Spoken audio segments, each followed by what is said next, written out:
तफसीलात शेयर कर रहे हैं अपने नाज़रीन के साथ। इस अहम खबर से मुतालिक आपको अपडेट कर रहे हैं। सिंध हुकूमत ने कच्चे के इलाके में डाकुओं के खिलाफ मुश्तरका ऑपरेशन का फैसला कर लिया। आपको इस अहम खबर से मुतालिक अपडेट कर रहे हैं। वज़ीर आला सिंध की ज़ेर सदारत सिंध काबीना का इजलास हुआ, जिसमें सेक्रेटरी दाखिला और IG सिंध ने कच्चे के इलाके में डाकुओं के खिलाफ ऑपरेशन से मुतालिक ब्रीफिंग दी। और आपको बताएं कि IG सिंध ने कहा है कि कच्चे के इलाके में पुलिस को मिलिट्री ग्रेनेड के इसलिए की ज़रूरत है।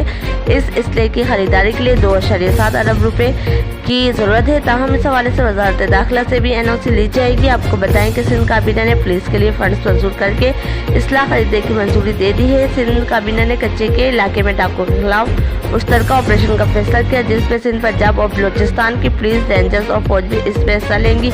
इस मौके पर वज़ीर आला सिंध का ये कहना था कि ये एक मुश्तरका प्लान ऑपरेशन होगा, जबकि ऑपरेशन IG सिंध अपनी मनसूबाबंदी से शुरू करेगी।